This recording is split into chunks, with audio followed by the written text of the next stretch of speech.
Hey, what is up, everyone? This is Music Tech Help Guy, and I've got another synthesis and sound design and sampling video here for you today. If there's anything you've learned about me from watching my sound design and synthesis and sampling tutorials, it's that I love weird, out there, ambient sound design.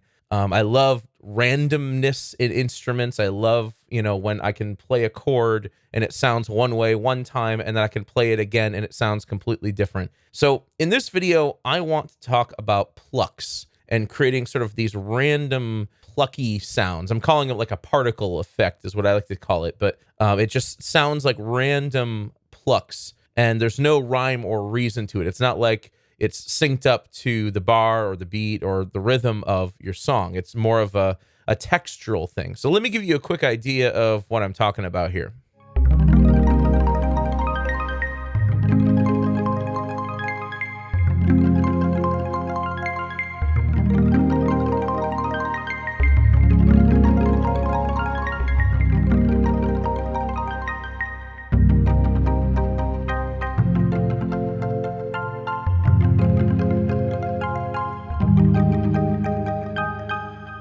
That is a custom sampler instrument that I made using Auto Sampler, a track stack, the Sculpture software instrument, and the note repeater. And the note repeater is going to be really crucial to getting this effect, because what we're going to do is we're going to create 4 different instruments, and on each one, we're going to create a different note repeat setting that is not synced to the tempo. So you can see here, it's just in milliseconds, and each track, each instrument is going to be different. And then we're going to sample that like multi-channel instrument as a sampler patch. Okay, so let's start from scratch. I'm going to create a new software instrument. Now you can use any instrument you want as your starting point. I'm going to use the Sculpture modeling synth. Sculpture has a really nice like nylon pluck type of sound. So you just load up Sculpture. Let me make this a little bigger so you can see what I'm doing. You load up Sculpture, and then in the material pad, you can choose between steel, nylon, wood, and glass. So I'm going to go up to nylon. Let's maybe pull that over to the wood side a little bit, and maybe down to steel as well. Okay. So what I'm going to do at this point is I'm going to add the note repeater MIDI effects plugin to this track. I'm going to go ahead and turn off the delay sync. So this means it's not going to synchronize to a specific musical timing. And then what I can do is I can set a setting in milliseconds, and then I can set a number of repeats. I'll set this to 2, and I'll transpose these up 1 octave, which is 12 semitones. And I can pull down the velocity ramp, which is going to lower the velocity of the note repeats.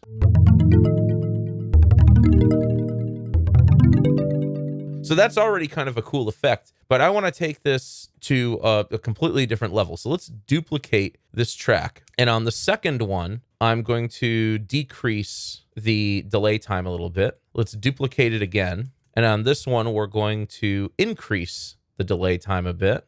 On the last one, let's duplicate one more time. Let's increase this even a bit more. So our delay settings are 660, 470. Here we have 100 milliseconds, and then we have 250 milliseconds. So maybe raise that one up a little bit. Let's raise that one up a little bit. Just trying to get kind of like an even, deviation. It doesn't have to be exact. It's just we want variation is what we want. And, I think on the last 2, 3, and 4, I'm going to go ahead and add a third repeat, just like so. And then what I'm going to do is I'm going to put all 4 of these tracks in a track stack. So you can select them, go up to track, go down to create track stack, put them in a summing stack, and I'll just call this plucks. And now what I can do is I can essentially just arm this track stack, and it'll play all 4 of the software instruments within the track stack. Okay, so we're really, really clipping here. Let's go ahead and pull these down quite a bit. And we're also going to right-click or control-click on their pan knobs, put them in stereo pan mode. And what I'm going to do is I'm going to make this first one kind of center and narrow. This one over to the left, this one over to the right. And then the last one here, I'll just click on the green area of the stereo pan there, and we'll just make that center but kind of wide. And now I've got 4 different positions in the stereo field as well. Okay, so we're still clipping like crazy. Let's go into each of the sculpture instruments, and I'm going to drop the level by 8 dB. And I'll just hold Option and drag these over to duplicate all of that.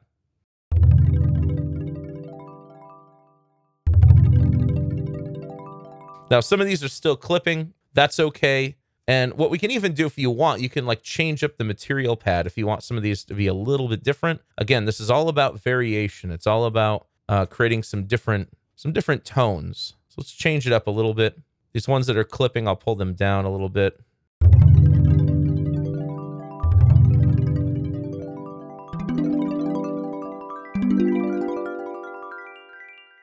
And again, all I'm playing is chords. I'm kind of rolling the chord, because if I just play the chord like that, it's just going to sound like a weird delay. There we go. And let's apply some processing to the track stack. The first thing I want to do is I want to tame the bass, because we're getting 4 different bass tones there.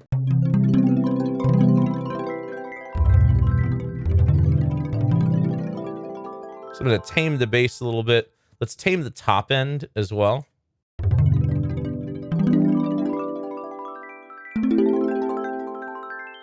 Let's kind of boost the mid-range a little bit.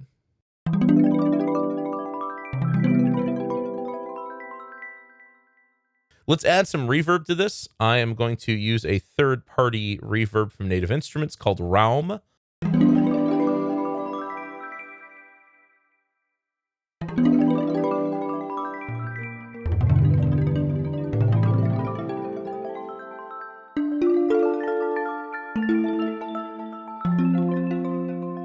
Yeah, it's almost like having a wind chime, but as like a synthesizer. Okay, now you can add whatever other effects you want to this. I am going to, just as like a safety at the end, I'm going to add a limiter, just the regular limiter. I'll maybe add a little more gain and then pull down the output level to -1. That's just going to keep things from clipping, because what we're going to do is we're going to convert this into a sampler instrument, and we don't want any of those samples to be clipping.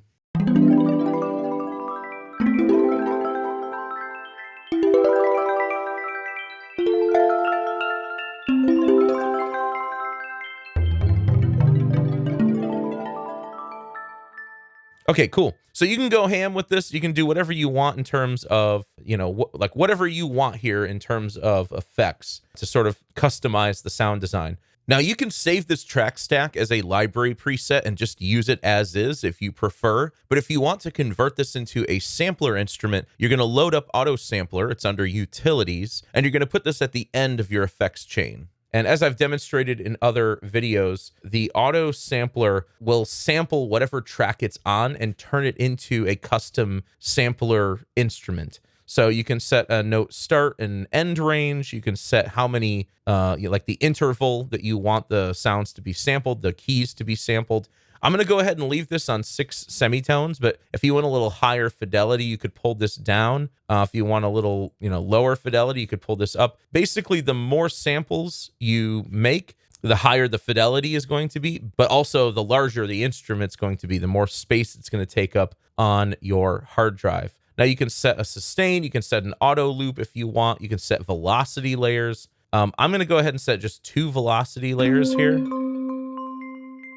Just kind of like a soft velocity layer and a loud velocity layer,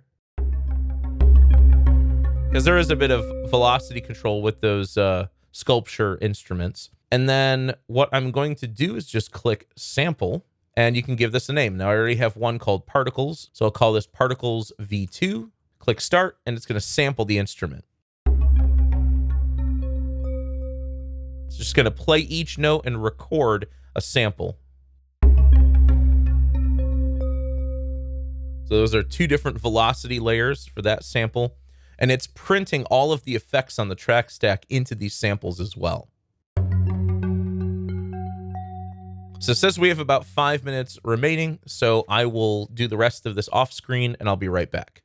Okay, so as Auto Sampler was playing all of those samples, I noticed that the upper samples here up in this top octave were only going so high because the note repeater could only go so high. So like if it has a 3-octave range with note repeater, C5, C6, C7, and C8 are all going to be accounted for. So probably what I'm going to do is in sampler, I'm going to remove these top 2 samples and then just take the C5 sample and drag it out. I could have done that earlier just by setting the end range to C5 instead of B5, but you live and you learn. So, okay, so you can close this out at this point. I'm just going to mute it. I'm going to go ahead and hit H to hide it. And then I'm going to pull up a brand new software instrument. On this software instrument, I'm going to load up the sampler instrument. I'll go ahead and load that in stereo. And any auto-sampled instruments you create will show up in this top menu here if you go under auto-sampled, and you'll see Particles 2. And let's play this and see what it sounds like.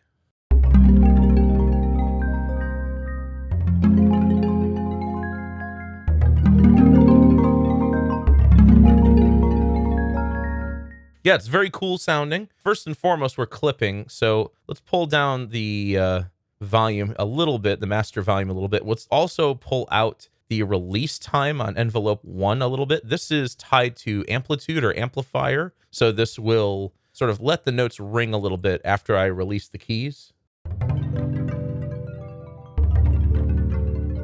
Probably went a little too aggressive there. Let's go like -4.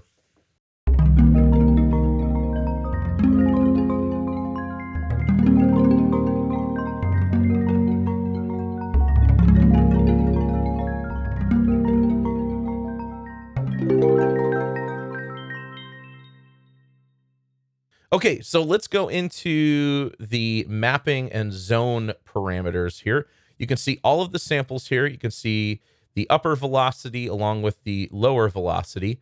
I'm going to take the lowest sample and I'm going to drag this all the way down. And then I'm going to take these top 2 samples, the ones I said I wanted to delete, and delete those, and then drag the C5 sample all the way up. Now, what I want to do at this point is I want to apply flex time within the sampler, so that when the samples are pitch shifted up or down, they don't play faster or slower. And you can do that by going to your zone parameters here. And you're going to go up to View. You're going to go down to Visible Zone List Columns and Show Flex. And what you can do is go over to the Flex column right here. Hit Command A to select all of the samples and turn this on. And what this is going to do is it's going to make sure that when you play up the keyboard, that the sample doesn't play faster or slower because it's been pitch shifted.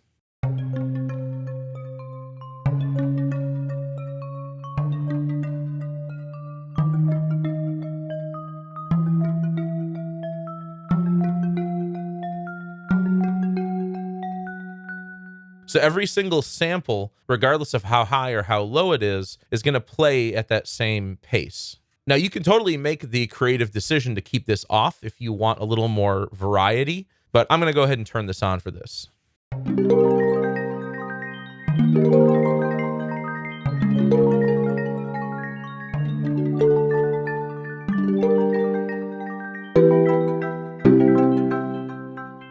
I can even add additional effects here if I want. If I wanted to add a whole other layer of reverb, I could totally do that.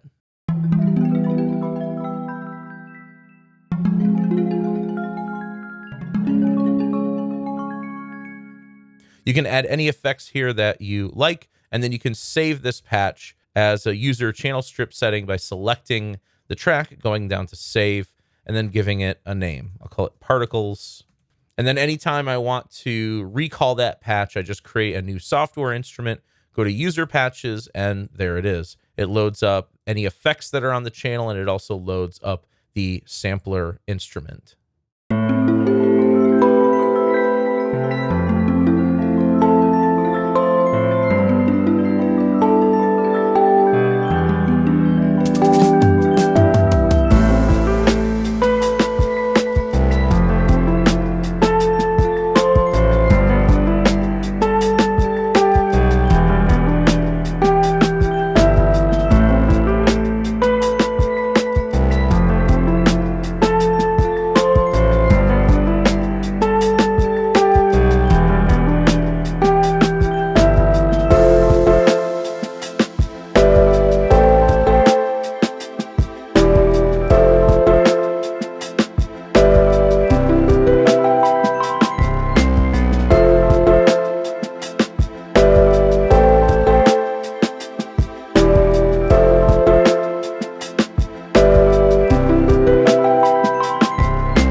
And there you go. That's how you can create your own random sort of synth pluck sampler instrument in Logic Pro using auto sampler and sampler. I hope you guys enjoyed this video. If you did, please leave it a thumbs up and subscribe to the channel to see more content like this. As always, thank you so much for the support, and thanks for watching.